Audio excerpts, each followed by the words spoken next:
మంతనికి సంబంధించిన వార్తలను కనుక గమనించినట్టయితే నిన్నటి రోజున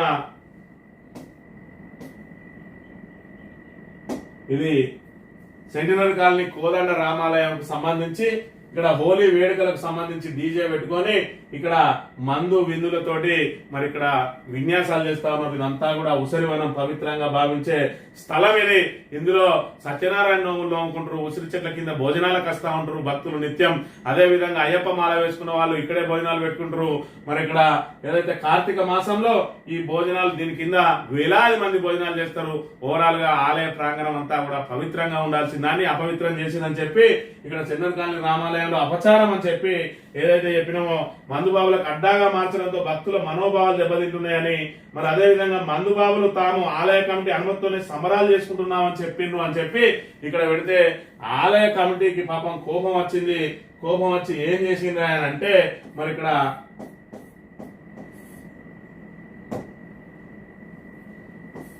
ఇక్కడ ముప్పిడి రవీందర్ ఈయన మన ఆలయ కమిటీ ప్రధాన కార్యదర్శి ఏమని కంప్లైంట్ చేసిండు అని అంటే, నేను ముప్పిడి రవీందర్ రాయమల్లు 52 సంవత్సరాలు మున్నూరు కాపు రత్నాపూర్ వ్యాపారం చేసుకుంటున్నాను. అలాగే సెంట్రల్ కాలనీ కోదండ రామాలయం సాయిబాబా గుడికి కార్యదర్శిగా వ్యవహరిస్తున్నాను. నాతో పాటుగా అట్టి ఆలయానికి 8 మంది సభ్యులము ఆలయ కార్యనిర్వాహకులుగా ఉంటున్నాము. తేదీ 14/3/2025 రోజున అందాక సాయంత్రం 4 గంటలకు నేను నా యొక్క ఇంట్లో రత్నాపూర్ గ్రామంలో ఉండి నా యొక్క సెల్ ఫోన్ వాట్సాప్ ఓపెన్ చేసి అట్టి సమయంలో రామగిరి రత్నాపూర్ వాట్సాప్ గ్రూప్ లో నేను ఒక సభ్యుడిగా ఉన్నందున పూదరి సత్యనారాయణ నాగపల్లి అన్నతను అట్టి వాట్సాప్ గ్రూప్ లో మధ్యాహ్నం 3:30 గంటలకు ఒక పోస్ట్ పంపినాడు. అట్టి పోస్ట్ లో సెంట్రల్ కాలనీ శ్రీ కోదండ రామాలయం సాయిబాబా గుడి వెనుకాల ఉన్నటువంటి ప్రాంతంలో మాకు సంబంధం లేని వ్యక్తులు మద్యంతో హోలీ పండుగ సంబరాలు చేసుకుంటే, ఇక్కడ గమనించాలి, మాకు సంబంధం లేని వ్యక్తులు మద్యంతో హోలీ పండుగ సంబరాలు చేసుకుంటే అట్టి సంబరాలు చేసుకున్న వ్యక్తులు మాలో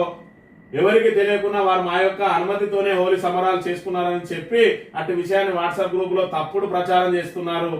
ఆలయ కమిటీ సభ్యులు ప్రమేయం లేనందున కావాలని ఆలయ కమిటీ సభ్యులను, ప్రజలను మరియు భక్తులను రెచ్చగొట్టే విధంగా సోషల్ మీడియాలో తప్పుడు ప్రచారం చేసిన పూజల సత్యనారాయణపై చట్టరీత్యా చర్య తీసుకోవాలి.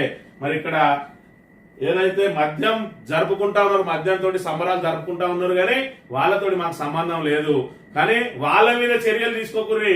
ఎందుకంటే ఏదైతే దీన్ని వాట్సాప్ లో పెట్టి ప్రజలకు చూపించిండ్రో ఆయన మీద చర్యలు తీసుకోరని చెప్పి చెప్తే ఇక్కడ పోలీసులు వెంటనే బిఎన్ఎస్ 353/2 కింద మరి క్రైమ్ నెంబర్ 27 ద్వారా కేసు నమోదు చేసిండ్రు. ఇక్కడ ఒక ప్రధానంగా ఒక విషయాన్ని గమనించాలి.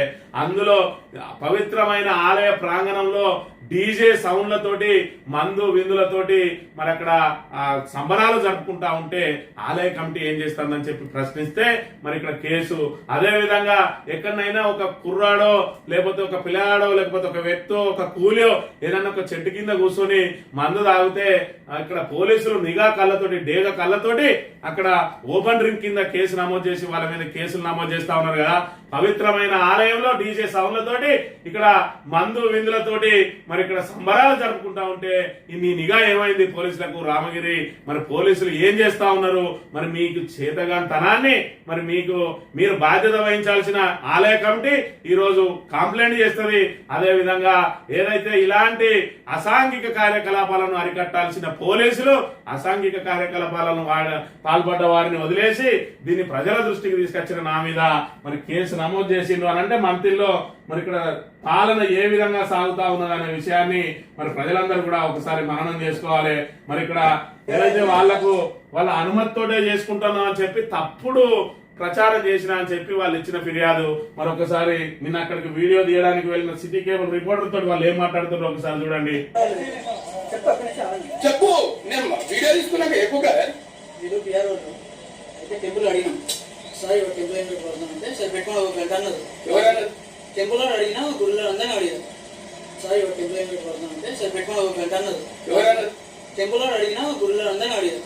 టెంపుల్లో అడిగిండు, గుడిలో అందరిని అడిగిండు.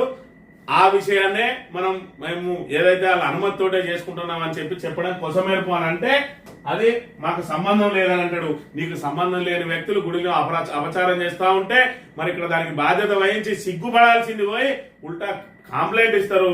మరి కంప్లైంట్ ఇస్తే ఏదైతే ఇలాంటి అసాంఘిక కార్యకలాపాలను అరికట్టాల్సిన పోలీసులు తమ దృష్టికి రాకుండా మరి ఇక్కడ ఒక టీవీ ద్వారా వాళ్ళ దృష్టికి తీసుకొస్తే మరి దాన్ని తక్షణం పోయి వాళ్ళను అక్కడి నుంచి వెళ్ళగొట్టడమా, లేదంటే వాళ్ళ మీద కేసు నమోదు చేయడమా, లేదంటే గుడి పవిత్రతను కాపాడాల్సిన బాధ్యులు ఈ రోజు వాళ్ళ బాధ్యత మరిచి వీళ్ళు కంప్లైంట్ చేయడం, వాళ్ళు కేసు నమోదు చేయడం చూస్తా ఉంటే కేవలం ఏ విషయాన్ని మంత్రిలో ప్రస్తావించద్దు, ప్రశ్నించద్దు.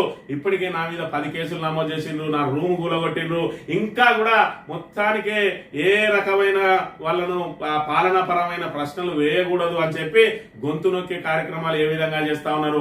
ఇలాంటి సిగ్గుమాలిన కార్యక్రమాలు కూడా తెరలేపిండ్రు. ఆఖరికి బాధ్యత వహించాల్సిన వాళ్ళు మరి బాధ్యత వహించకుండా కేసులు పెట్టడం, మరి ఇక్కడ ఎవరైతే ఆ పవిత్రతను కాపాడలే, ఇక్కడ మరి ఓపెన్ డ్రింక్ అని చెప్పి చిన్న చిన్న వాళ్ళని అరెస్ట్ చేసే వాళ్ళు ఇక్కడ మరి ఏదైతే డీజే సౌండ్ పెట్టుకొని మరి అక్కడ డాన్సులు చేసినా కూడా పోలీసు నిఘా కళ్ళకు కనబడలేదు.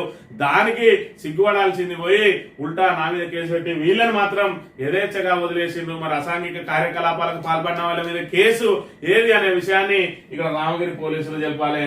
ఇది కథ. ఇక్కడ గమనించినట్టయితే